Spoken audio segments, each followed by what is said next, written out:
very good morning to everyone. Today we will discuss the topic universalization of elementary education. And before I begin with the topic, I would like to introduce myself. I am Ms. Deepti Madhura, Assistant Professor from Amity Institute of Education, New Delhi. So let's first understand that what exactly is elementary education in India and how are the school stages divided in India. So the first stage is the preschool, which is for the students in the age group of 3 to 6 years of age. Next comes in the elementary level, which is divided into two parts, primary and the upper primary. The next one is the secondary and the last one is the higher secondary level. So basically, we are saying that the elementary level of education is divided into two parts. So elementary has two parts. The first one is the primary and the second one is the upper primary. Now upper primary and primary, they are different. The first primary is for the age group of 6 to 11 years and classes from 1st to 5 are considered in the primary level, right? And as I said, the age group is 6 to 11 years. The second one, which is the upper primary stage, which is for classes 6 to 8th and the age group is 11 to 14 years of age. So we are saying 6 to 8th and the age group is, we said the age group was 11 to 14 years. Now, this level is the elementary level, right? And we are saying that we are working on the universalization of the elementary level. That how is it that we can spread the elementary education across India? That is what we are discussing today.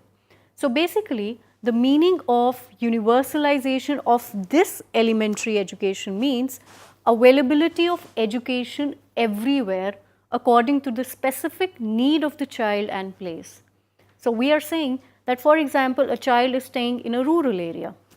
So maybe probably because of the less of money or because of the poverty, he would like to start working after class 8th or maybe after getting a basic requirement of education. So with that education, if we add a vocational subject to it, so we are helping him to earn money at an age which is right, maybe the moment he reaches at the age of 16 or 17. So according to the need of the child, we are giving him education. Adding a vocational subject a bit early in the rural areas might help, right, as compared to the urban areas. So we are saying that availability of education everywhere according to the specific need of the child and place. The second thing which comes under universalization of education is that it can also be defined as the availability and equal opportunity to everyone so that they can educate themselves, right? So we are saying that there are two things which are coming under universalization of education. The first one is availability of education.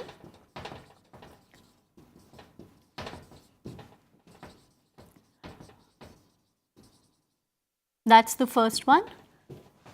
And the second one is this availability of education is as per the equal opportunity that we are giving to everyone. So equal opportunity. This is what we are saying here. Availability of education and giving equal opportunity. So we can also justify this by saying that universalization of elementary education has four things. The first one is the universal access. So I'll write down here. The first one is universal access. Now what do I mean by universal access? Universal access is that I'm saying that every child is getting that benefit of the education. Everywhere it is available. He can easily access it. If he is staying in some remote area of Bihar or maybe some remote area of Jammu and Kashmir, he has the school and he is able to get the education, right? Nobody can deny him for the education. The second one we are saying is universal again, but universal enrollment. That's the second one. Now, under universal enrollment, we are saying that again we cannot deny anyone from admission. We cannot say that, oh, you're from this particular caste and we are asking you not to join our school. We cannot deny that. We cannot tell a child that, oh, you belong to a very poor background, so we are not giving you any admission. If he can afford the fees, nobody can deny him. And if the education is free of cost, then of course you cannot deny a child on the basis of saying that, oh, you're from a poor background. So that is universal enrollment, right? The third one is universal retention. Now, universal retention says, as the word retention is saying, that we are retaining the child. We would like to decrease the dropout rate. We want the child to complete his education and not leave his education right after class 5th or after 8th, which usually happens with girls in rural areas because of maybe the sanitation problem or because of the family pressure or maybe because of the child marriage. So the school, this concept is trying to retain the child. At times, even the child is not able to, continue with his education because he finds it quite boring. He thinks that, oh, I am not going to, this education is of no use to me. So that is universal retention. So we are trying that the child continues with his education and doesn't go for a dropout. The last one here is universal achievement through quality education. Now, universal achievement. Now, under universal achievement, we are saying that we are telling the child that please work hard and the evaluation score is such that the child is able to get at least above 50%, if not 99%, but at least he is able to pass the exams. So we are waiting for a situation where everybody in the school is able to pass the exams, right? Now this universal achievement can come only if there is quality in education, only if we have educated teachers, only if we are teaching the child as per his interest, so as to gain his interest towards the subject, so that he passes the exams easily. So that is what universalization of elementary education is all about. So it basically says availability of education and equal opportunity for everyone. These are the two concepts under universalization of elementary education. The next one says that there are 4 things which universalization of elementary education is trying to do. The first one is universal access. Everybody gets the access to study, everybody has the facility to study. The second one says universal enrollment, everybody gets the admission in the school. The third one says universal retention. Now, universal retention is about retaining the child in the school, and the fourth one is universal achievement. Universal achievement is saying that the child is able to pass his exams. Retain access तो मिल गया, enrollment भी मिल गया, retention भी मिल गया. What about the achievement? That whether he is able to retain, get the desired scores or not. So this is what is universalization of education. Now, there are various projects which have come up under the universalization of elementary education, and we will discuss about all these projects. Okay, so as I was saying that we are discussing about the projects under the universalization of elementary education. So the first one under this that we will discuss today is Uttar Pradesh Basic Education Project. Now, as the name says, this project was under Uttar Pradesh government. I am sure this much is clear to everyone, that it says Uttar Pradesh Basic Education Project. Now, this project was under the government of Uttar Pradesh, and this project says the basic education project was launched by the UP state government under assistance of World Bank in 1993. So that was roughly around 20 years back that we started with this project. A society of Uttar Pradesh called Sabhi Ke Liye Shiksha Pariyojana Parishad, UP Education for All Project Board, was entrusted the responsibility to implement the project. Now, this project had various objectives.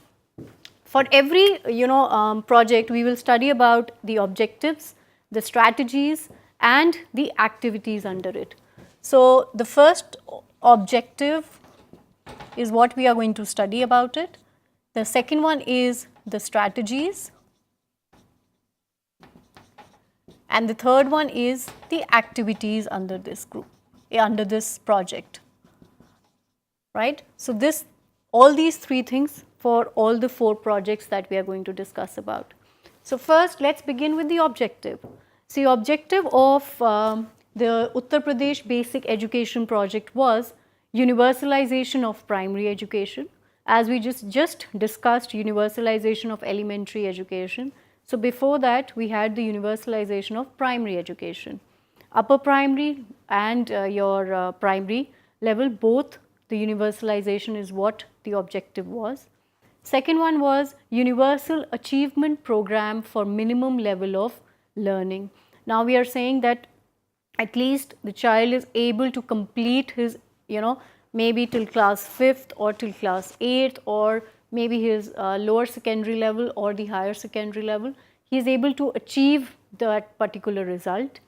The next one says provision of education and skill program for the youth or skill development program for the youth. Next objective was female empowerment and greater gender equality in education. Now, this says that the objective of this particular project was that we are empowering our female students or females in the society, and there is gender equality in education, that girls are not barred from taking education. And the next objective was equal education opportunity to the scheduled caste and the scheduled tribe children, that they are also given the education as per the scheduled caste, whether they are scheduled caste or scheduled tribe. So, basically again we are talking about equality, right. Next we move on to the strategies that were adopted.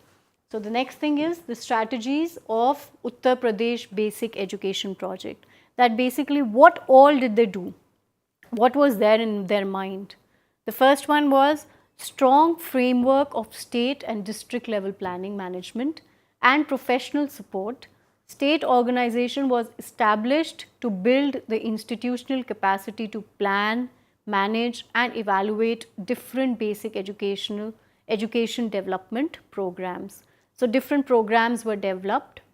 The second strategy that they adopted was early childhood education curriculum and textbook revision, in-service training, women and girl education, strengthening school management were used to improve quality of education. The next strategy was improving access to basic education in 10 districts by constructing more primary and upper primary schools in deprived areas and supporting redesigned implementation of non-formal education for out of school children. So, we have done objectives, we have done strategies. Now, moving on to the activities, that what activities they designed. The first one was educational activities on culture and communication. Second activities that were there in their mind were science and environment, all the activities which were related to the environment, that is what was there in their mind. The third one was creating a sense of social justice. Again, it is related to equality, that everybody is given the equality, that we all are equal and there is justice all around, right. So, we have discussed about Uttar Pradesh Basic Education Project. Now, the second one is the Bihar Education Project. Now, Bihar Education Project is, again we will study it again under these 3 heads. what was the objective, what is the strategy, and what are the activities that were designed. So, Bihar Education Project.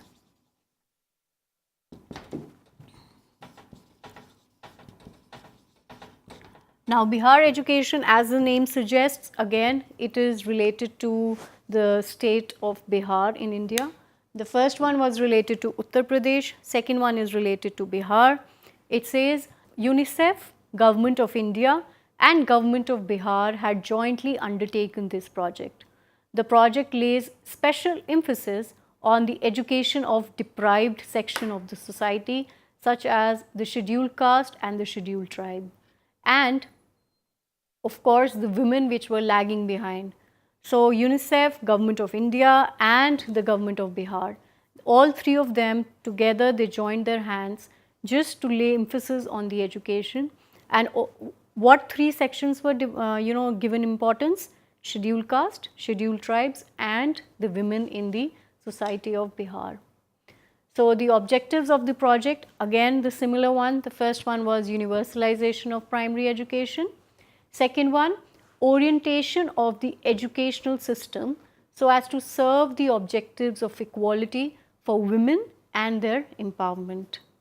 Next objective, making necessary interventions to provide equal educational opportunity to adults and children belonging to the lower caste, ethnic communities and poorest sections of the society. The last objective of of this project was to increase enrollment capacity of the education and reduce the dropout, especially of the girls and the scheduled caste students.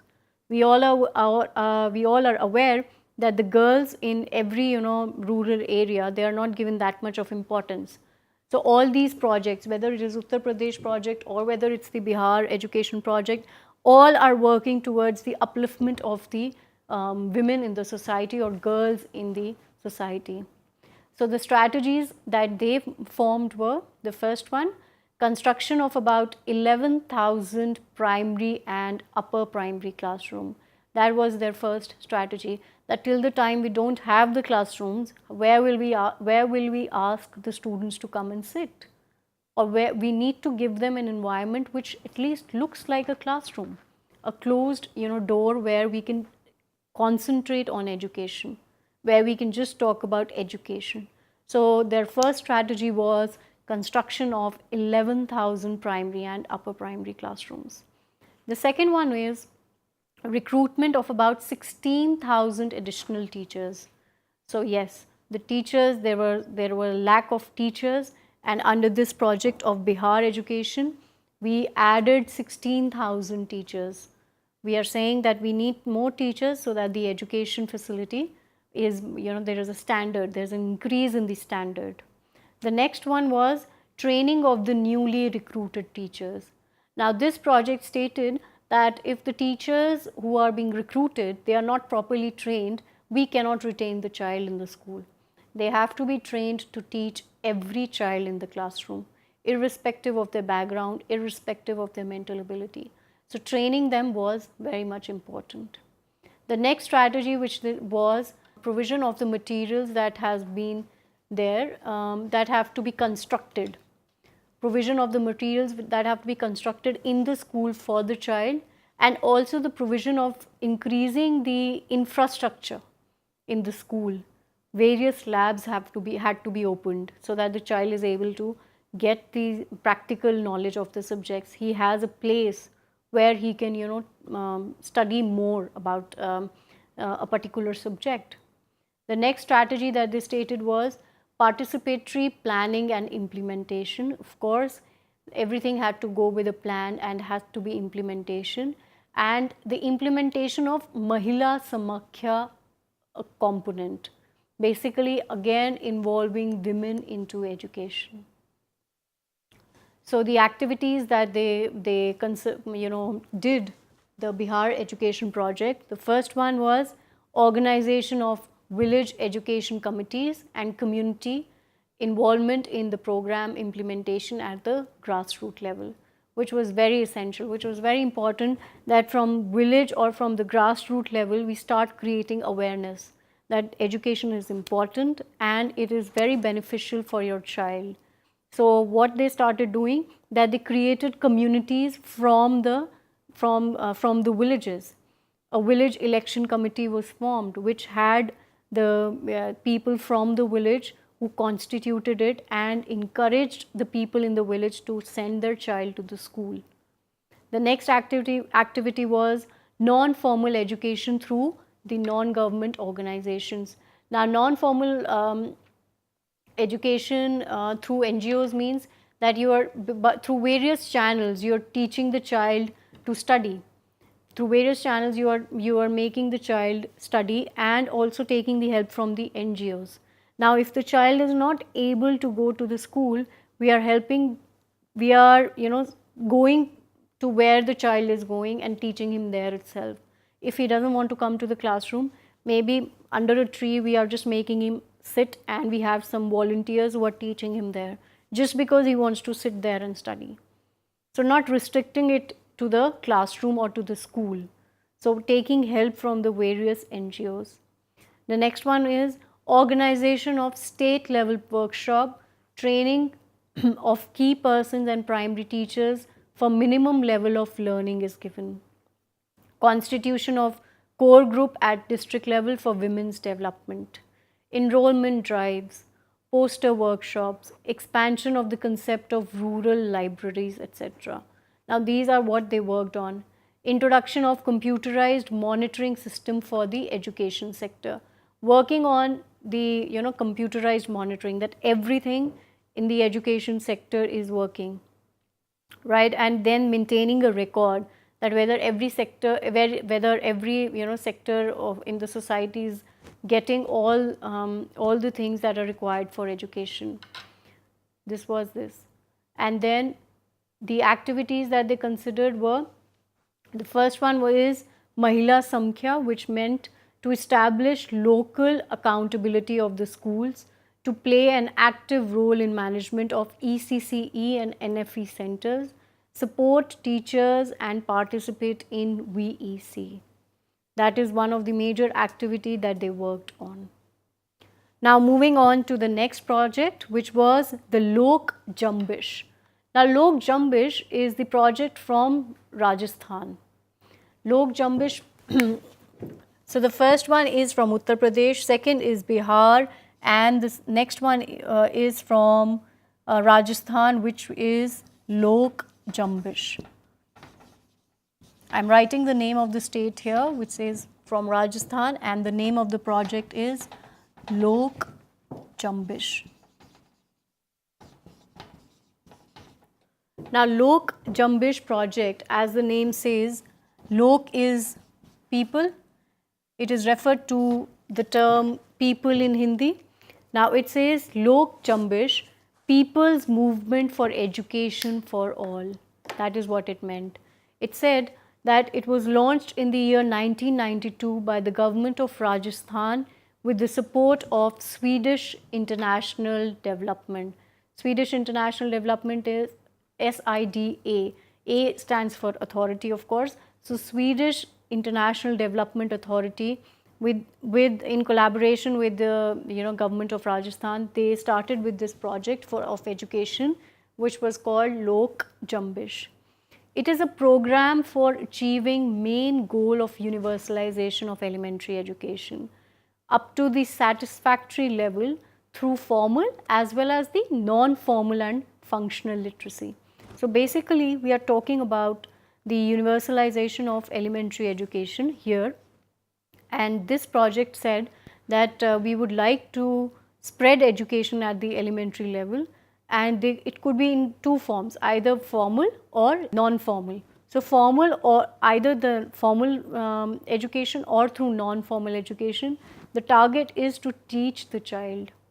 The child should be taught, and through both these ways we have to achieve universalization of elementary education. So it says it mainly emphasizes on girls' education and development, post-literacy and continuing education with immediate goals of establishment of the management system and initiation of activities for people's mobilization. This is what the concept said. Now, moving ahead, the objectives were to achieve education for all by the year 2000 through people's mobilization and their participation, to ensure improvement in enrollment of girls by paying attention to the girl child and the women, to empower women by making education an instrument of equality, to bring literacy level up to 80% in the group of 15 to 35. And the next, we move on to the strategies. To develop a mechanism, a bottom level like PERIC, Dal Bhavan, Nirman Committee, Village Education Committee, Khan Satriya Shiksha Prabandhak Samiti. It also said Advaika Manch was created for getting participation of the women. To increase the participation of the women, we had the Adhyapika Manch, which was created for the participation. Next, increase the number of functionaries at all the levels to start matrix system of management to fulfill their responsibility of working area. Review planning meetings of all the functionaries at cluster and block level was held in every month to review work and plan for next month. And the same process was repeated at the state level with 2 to 3 RPMs. Next was Pravesh Utsav. It is an event through which a positive and a creative environment is created for education amongst the children, the school and the community. So finally, the activities under this were hostels for the tribal children, madrasa, school health program, Angarwadi centers, Mahila Shikshak Vihar and Balika Shikshak Shivir. Now all these were the activities under Lok Jambish. So today we have discussed about universalization of elementary education, its meaning, and then we discussed about 3 projects. The first one is the Uttar Pradesh Basic Education Project, the second one is the Bihar Education Project, and the third one is the project from Rajasthan, Lok Jambish. And all these 3 projects we studied about their objectives, strategies and the activities under them. I hope the session was clear. Thank you so much.